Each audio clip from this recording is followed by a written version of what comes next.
Finding Nemo, the drop-off. At the edge of the Great Barrier Reef in Australia, a brood of clownfish was getting ready to hatch. Marlin and Coral, the mother and father, proudly watched over their eggs in the grotto. "We still have to name them," Coral said. "I like Nemo." Suddenly, a barracuda appeared. Marlin rushed to protect Coral, but the barracuda's tail knocked him out cold. Marlin awoke to an eerie silence. When he swam to the grotto, he found only one tiny egg. Injured, but still okay. There, it's okay. Daddy's here," Marlin said softly, cradling the egg in his fin. "I promise I will never let anything happen to you, Nemo," he whispered to the egg. From that day on, Marlin was very protective of his son, especially since Nemo was born with a lucky fin. It was smaller than his other fin and made him an awkward swimmer. When it was time for Nemo to start school, Marlin didn't want to let his son go. But Nemo couldn't wait. "Dad, how old are sea turtles?" Nemo asked on the way to school. "Well, if I ever meet a sea turtle, I'll ask him," Marlin said. At school, Nemo climbed on the back of the teacher, Mr. Ray. To his horror, Marlin learned that Mr. Ray was taking the class on a trip to the drop-off, the very cliff where Coral and the eggs had been attacked. "Come on, Nemo." Nemo's new friend sneaked away from the rest of the class. At the edge of the drop-off, they dared each other to swim up and touch a boat anchored nearby. "How far can you go?" Tad, one of Nemo's classmates, said to the clownfish. Just then, Marlin swam over. "Nemo, no!" he cried. "Dad, I wasn't going to go," Nemo said, starting to explain. "You think you can do these things, but you just can't," his father said angrily. "I hate you," Nemo mumbled. Mr. Ray heard the commotion and swam over to help. While Marlin was busy talking to the teacher, Nemo swam to the boat and touched it with his fin. He was tired of his dad thinking he was too little and too weak to do anything. When Marlin heard Nemo's classmates shouting, he looked out toward the boat. "Nemo!" he cried as a diver swam up right behind his son. "Swim, Nemo, swim!" the kids called. "Daddy, help me!" Nemo cried as the diver scooped him up. But before Marlin could do anything, the diver and Nemo was already on the boat. There was no way Marlin could catch up. Marlin swam to a busy underwater passage. "Has anybody seen a boat? They took my son," he cried. Finally, a regal blue tang fish named Dory told him she had seen a boat. "Follow me," she said. But Dory had a problem. She couldn't remember anything for more than a few minutes. When she turned and saw Marlin, she got angry with him. "Stop following me, okay?" she exclaimed. Suddenly, a big shark named Bruce showed up. Bruce took Dory and Marlin to a sunken submarine. Inside was a meeting of sharks who claimed to be vegetarians.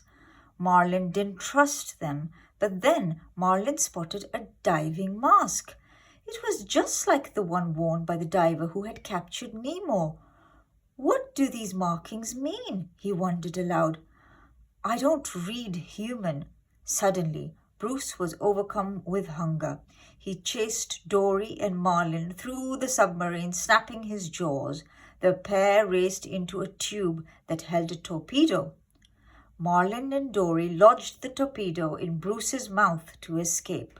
The shark spat it out, and seconds later it exploded. Meet the tank gang. Far away, a giant hand dropped Nemo into unfamiliar waters. Several friendly but strange fish surrounded him. Bubbles, Peach, Jax, Bloat, Deb, and Gurgle introduced themselves. Nemo was in a fish tank in a dentist's office. The other fish were thrilled to meet Nemo, a fish from the open sea. Nigel, a pelican, flew to the window to say hello to his tank friends. The dentist, Dr. Sherman, shooed him away, knocking over a framed picture. Then Nemo learned his fate. The little clownfish was going to be given to Darla, Dr. Sherman's bratty niece, who had shaken her last fish to death. Then Nemo met the leader of the tank, Gil. Nemo noticed that Gil had a damaged fin too, and felt a special bond with his new friend. That night, the tank fish held a ceremony to accept Nemo into their group. Gil nicknamed Nemo Sharkbait and shared his plan for how they would all escape from the tank, a plan that depended on little Nemo. Meanwhile, Marlin woke after the torpedo's explosion. He and Dory were right on the edge of a deep trench. To make matters worse, Dory accidentally dropped the diver's mask. As they swam down after the mask to darker waters, a glowing orb appeared. It was attached to a hungry anglerfish. While Marlin struggled with the fierce angler, Dory used the fish's light to see the writing on the mask. P. Sherman, 42 Wallaby Way, Sydney, she read. After they escaped from the angler, Dory asked a school of moonfish to give her directions to Sydney. Marlin had already started swimming away when one of the moonfish gave Dory a tip. When you come to a trench, swim through it, not over it, he warned her. Soon, Marlin and Dory reached the trench, but instead of swimming through it as Dory had suggested, Marlin convinced her to swim over it. They were instantly surrounded by a forest of jellyfish. How would they ever escape? All right, here's the game, Marlin cried. Whoever can hop the fastest out of the jellyfish wins. You can't touch the tentacles, only the tops. Dory had almost made it through when she got stung. Marlin pulled her free, but not before he was stung too. Back in the fish tank, Gil gave Nemo swimming lessons while the two swapped stories. Gil caught Nemo looking at his biggest scar. My first escape, Gil told him. I landed on dental tools. I was aiming for the toilet. All drains led to the ocean, kid. Later, the fish began the first step of their escape plan. Get the tank dirty. If they could break the filter, Dr. Sherman would have to clean the tank, and that would mean removing the fish and putting them in plastic bags.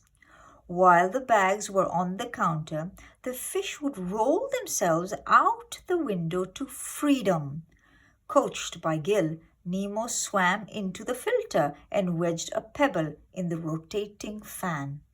But the pebble came loose, and Nemo was sucked toward the sharp blades. The other fish rescued him, but Nemo was terrified.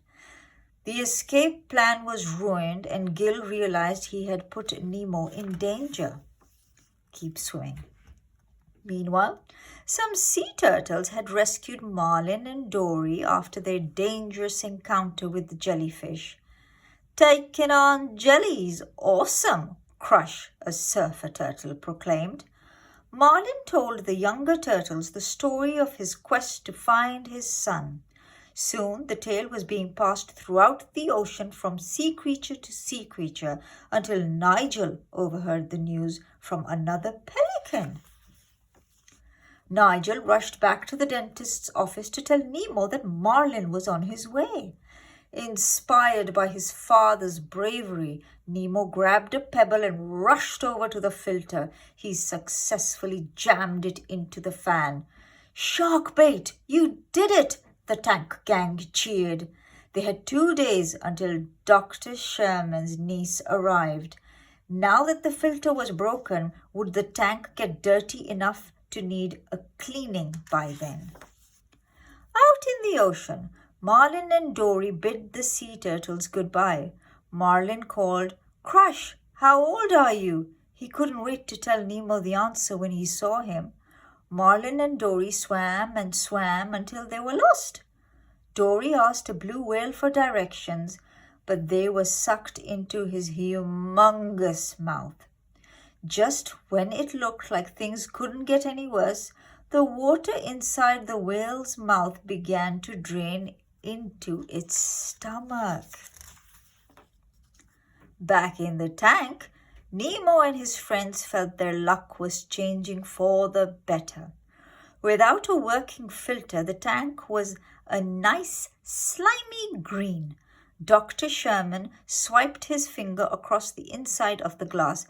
"Crikey," he said with disgust. "I'd better clean the fish tank before Darla gets here." The tank gang rejoiced.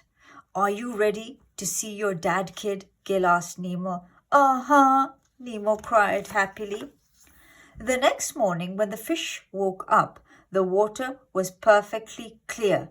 The tank had already been cleaned by a brand new high-tech filter called the Aquascum 2003. The dentist would never have to clean the tank again. "Boss must have installed it last night while we were sleeping," guessed Gil. The fish realized that their escape plan was ruined again. What are we gonna do?" Nemo asked, panicking. Not far away in Sydney Harbour, a blue whale surfaced and spouted. Riding atop the spray were Marlin and Dory. "Dory, we made it!" Marlin cried joyfully. "We're going to find my son. All we have to do is find the boat that took him." The problem was there were boats as far as the eye could see. Suddenly, a pelican swooped down and scooped them up. The pelican landed on the dock, threw its head back, and prepared to enjoy its catch. "I didn't come this far to be breakfast," Marlin cried. He and Dory stubbornly wedged themselves sideways in the bird's throat. Nigel, perched nearby, watched as the choking pelican stumbled around the dock. Nigel raced over and whacked him on the back. Marlin and Dory flew out of the pelican's mouth. As he flopped helplessly on the dock, Marlin said with a gasp, "I've got to find my son, Nemo." Nigel couldn't believe it. "He's that fish that's been fighting the whole ocean," he exclaimed. By this time, a flock of hungry seagulls had gathered. "Mine, mine, mine!" they shouted. "Hop inside my mouth if you want to live," whispered Nigel. Marlin and Dory jumped inside Nigel's beak and they were off. The seagulls followed, but Nigel's tricky maneuvers led the birds smack into a boat's sail. The Great Escape. Back at the dentist's office, Dr. Sherman stuck a net into the tank and captured Nemo. "Jump in and swim down," Gil yelled. The rest of the tank gang joined Nemo in the net and forced it away from the dentist. But suddenly, Dr. Sherman scooped Nemo into a plastic bag. Then he set the plastic bag by the tank. "Roll, kid, roll!" the others cried. Nemo swam furiously back and forth, but the dentist spotted the wobbly bag and stuck it in a tray to keep Nemo from falling. Nemo and his friends were worried. Darla would be arriving any minute. Suddenly a bell rang. Darla burst into the room. "Fishy, fishy, fishy!" the dentist's niece cried. Dr. Sherman reached for the bag. Inside, Nemo was floating upside down, playing dead. Everyone in the tank cheered. If the dentist flushed Nemo down the toilet, he'd travel through the plumbing to freedom. But their joy instantly turned to horror when Dr. Sherman started walking Nemo over to the trash can instead. Just then, Nigel showed up on the window ledge and flew inside. The dentist dropped Nemo's bag onto a sharp dental tool. The bag began to leak. Nemo spotted Darla and played dead. Marlin peeked out of Nigel's mouth and saw Nemo floating upside down. He feared the worst. Dr. Sherman pushed Nigel back outside and shut the window.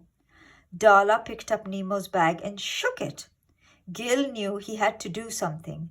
The other tankfish launched Gil out of the aquarium and he landed right on Darla's forehead. Nemo fell out of the hole in the bag and onto a dental mirror on the tray. Gil flipped himself from Darla's forehead onto the tray. "Tell your dad I said hi," he said. Then he smacked his tail on the dental mirror, causing Nemo to fly over Darla's head and into the spit sink. Nemo escaped down the drain. Back in the harbor, Nigel dropped Marlin and Dory into the sea. Overcome with sadness, Marlin said goodbye to Dory. She pleaded to stay with him as he had become like family to her, but it was no use. Marlin couldn't stand to be around any reminder of his failed search for his son. He swam off and began his long journey home.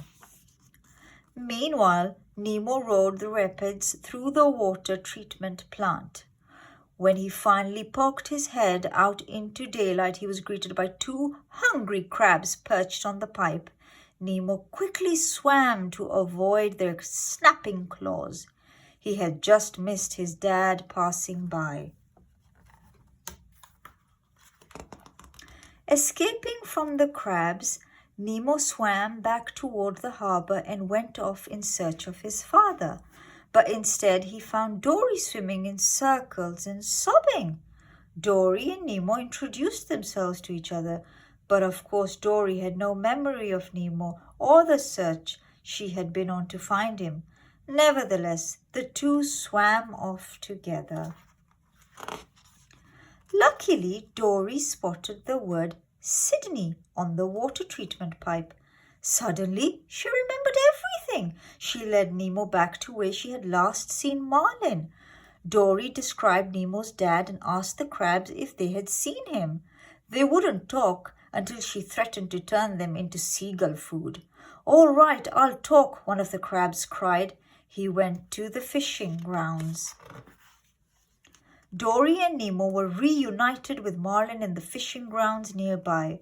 Before they had a chance to celebrate, an enormous net swept up Dory along with a huge school of groupers. Thinking quickly, Nemo said, "Let's tell every fish to swim down." Nemo swam inside the net to help. "Swim down!" Marlin cried, and soon all the fish had broken through the net. But where was Nemo? Dory and Marlin found him beneath the net. Marlin was relieved when Nemo's eyes fluttered open. "Dad, I'm sorry. I don't hate you," Nemo said. "Thank goodness," Marlin cried. "And guess what? I met a sea turtle. They lived to be 150 years old."